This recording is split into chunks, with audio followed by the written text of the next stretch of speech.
Did you cover Carolyn Levitt saying they were moving on from Epstein? Yeah, I saw that. I believe she said this on the same day that Ro Khanna and Thomas Massie viewed the unredacted files and said that Trump's name was mentioned over 1 million times in them. And I'm sure many of you, when you read that alleged FBI report, probably thought to yourself, wow, this really cracks our narrative that we've been trying to push about this president for many years. So we're moving on from that. Woo! What Jamie Raskin saw in the unredacted Epstein files appears to contradict what Trump has publicly claimed. Wow, really? Trump is paraphrased and quoted as saying, no, Jeffrey Epstein was not a member of Mar-a-Lago, but he was a guest at Mar-a-Lago, and no, we never asked him to leave. It's about more than one email. Raskin stressed, exclaiming that the Mar-a-Lago exchanged just one memo out of 3 million. I mean, there's tons of redacted stuff in Trump's name. I put in his name, and it appeared more than 1 million times, so it's all over the place. In the database, I typed in the words Trump, Donald, or Don, and it came up with more than 1 million results. That is crazy. It boggles the mind. It makes you wonder, like, how did he really must have been like one hell of a 80s power businessman. How the did he even have time to do that much pedophilia? That's insane. Are there any kids? Like, I don't like, just logistically, it's insane to me. I have no idea. It's called cocaine. I think it goes beyond that, man. Some deep spiritual detachment going on here. They like talking about their exploits. Well, that we know for sure. I think that's like a common trend with these freaks in general. What was it? What Epstein was communicating with that Saudi magnate? That was the guy he asked, like, or he said, like, hey, I like the torture video. Like, he had received a video of the Saudi guy torturing a little girl or something, and then Epstein was like, thumbs up. That was pretty awesome sauce. Lay epic. I thought it was Netanyahu. No. It turned out to be some Saudi guy. Not Netanyahu. Not Saudi. It was Emirati. Was it? Okay, yeah. Yeah, I think you're right. As if there's any difference between the Gulf oil states. They're all like cultureless hacks. But yeah, they all look the same to you, huh? The Gulf state oil billionaire people? Yes, they do. They really all do. In the sense that they have basically nothing to do with the cultures and the nationalities that they occupy, like parasites. Yeah. You will not be spared in woke 2. No, I disagree. I think that woke 1 would get mad at me for mixing up Saudis and Emiratis, and woke 2 would be like, well, they're both oil baron parasites. So, like, in reality, they are the same, you know, they are the same group. I guess the White House is moving on from this. Should be very, very effective in dragging the Republican base along with them, which they've been so successful in doing thus far. White House deletes J.D. Vance's social media post referring to Armenian genocide. Okay, sure, whatever, man. It's crazy that people are actually being like fired or resigning for Epstein association in like the United Kingdom, France, Germany, whatever else. It's just in the United States where there are no consequences. Maybe it's like a group complicity thing. Since everyone in power in the United States is implicated, it's like, what's the point even of, you know, like, it's not like it's just one or two. It's like everybody here, basically. So found the Netanyahu tweet about Epstein. Oh, I saw this. Why would he say this? Jeffrey Epstein's unusually close relationship with Ehud Barak doesn't suggest Epstein worked for Israel. It proves the opposite. Why would he even address this? What did he think the audience for? This is how I feel whenever I see Zionists post anything, because they always get ratioed into oblivion, and I don't understand if they understand that what they're doing just makes people hate them more. Like, I guess the goal here is to make everyone extremely anti-Semitic. Nazi accounts never get more attention than when they're correctly dogging on Netanyahu. You keep giving them openings, you know? Did you see a guy getting heckled for asking if King Charles knew about Andrew and the Epstein files? Oh, you mean like how the presentation of this news made it sound like this guy was in the wrong? Charles! How long have you known about Andrew and Epstein? That is the most British yelling I have ever heard in my entire life. This sounds like dialogue from a thief guard in the game Thief, you know? From Looking Glass Studios. It's like an impression you would do. Boo! We love our pedo king. Boo!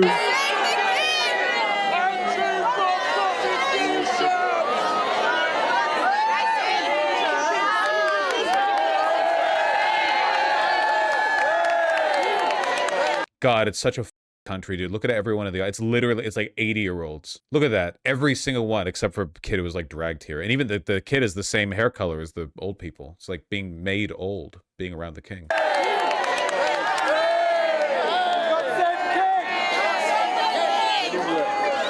Ugh. Well, I get what do you expect from a crowd of people like waiting to see the king, you know? Anglo cattle. If I recall correctly, the king responded and said he would support all prosecutions of Andrew. That's probably fair. That's probably fair, yeah. One of the famous photos of Epstein and Ghislaine Maxwell was at the royal cabin, wasn't it? Didn't they find that? Or somebody like compared the photo of them at the cabin to photos of the royals at the cabin, and it's definitely the same cabin? That could have been Andrew as well, though, inviting them. To an extent, it does make sense that the broader royal family would not with Epstein because their power and their wealth, it's like in completely different circles. But yeah, same cabin, see? Like unmistakably so. They have their own pedo club. Yeah. I'm not saying that the royals aren't pedophiles. I'm just saying that they would have their own like gangly toothed like version of Epstein, you know? The background is completely different. Yeah, because of like the seasons. The cabin is 100% the same. There's no mistake. Like every single detail about the wood is the same. I feel like we've kind of drifted off from the fact that Trump is mentioned over 1 million times in the Epstein files. Yet another fact that we can accept right now, but if it had been said a year or two ago, people would be like, you're overstating it. You know, like I would have.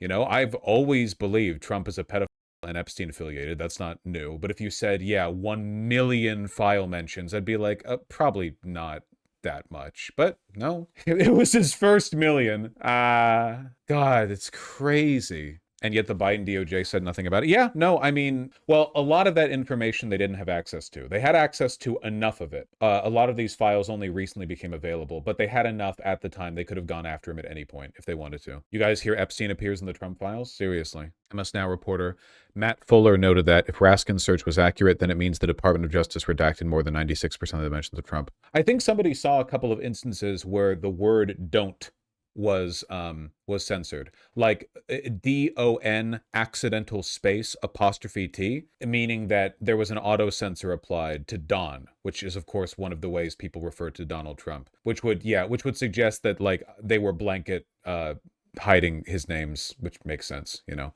Don Jr. also in the files. Yeah. I mean, Epstein apparently had lunch with him. With Trump? Nah, that's too much. Not to defend Garland or anything, but if all this came out during Biden's tenure, MAGA would have denied it so much more than now. Perhaps that was the reason. Okay, but here's the thing. Like, the DOJ isn't just a social media account. They can arrest people and put them in prison forever. If they want to, the DOJ is perfectly capable of arresting all of these people. You know?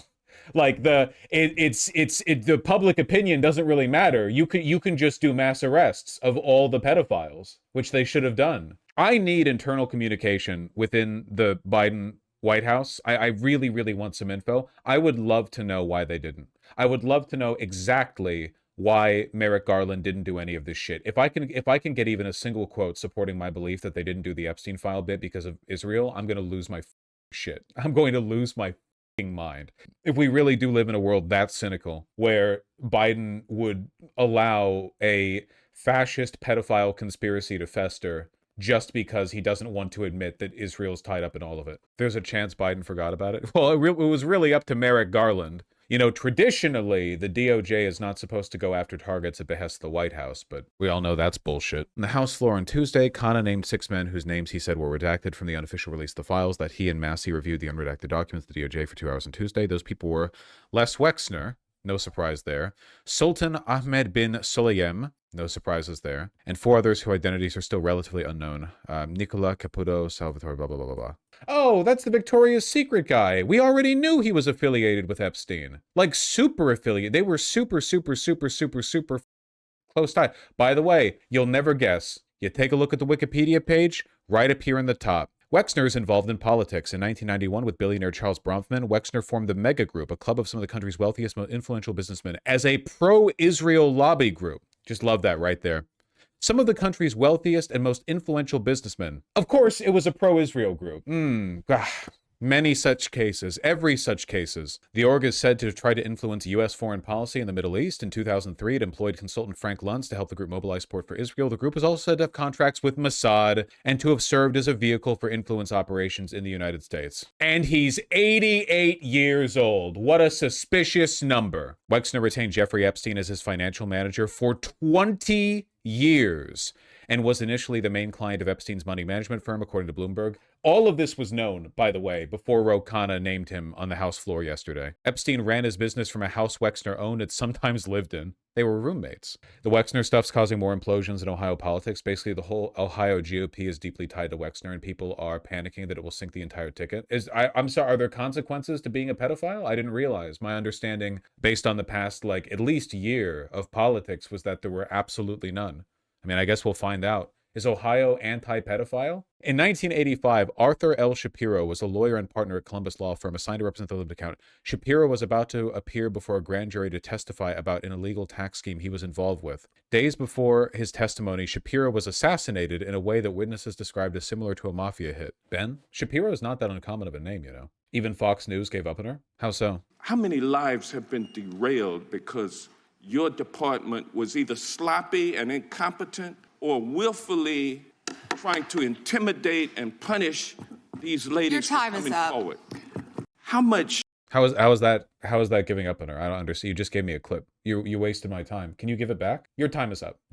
Sorry. I'm reclaiming my time, okay? Oh, yeah, I remember this. Exclusive DOJ lawyers pressed Merrick Garland to investigate Israel's killing of American citizens, and Merrick Garland, of course, did. Yeah. I mean, I don't know. It's difficult to know how much of it is because, like, Merrick Garland was like a hapless victim of an environment that deferred infinite power to Israel, and how much of it was him being ideologically compromised. Merrick Garland is still alive and not even that old. Like, people could be questioning him over this. I would love it if people could go to Merrick Garland and be like, hey, can you explain this? Like, I know he'll lie or whatever, but I would just be nice if, like, you can ask him. I'm sure he'd appreciate the airtime or whatever. He's only 73. I just mean, it's not like he's been out of government so long that he's a dinosaur. Like, he could talk. He could, engage normally in a conversation, I assume. He's pretty sprightly. Looks good. I mean, this is from 2 years ago, and that's a pretty solid 71. Garland's also a Republican. It's not like there's any need to defend him. Yeah.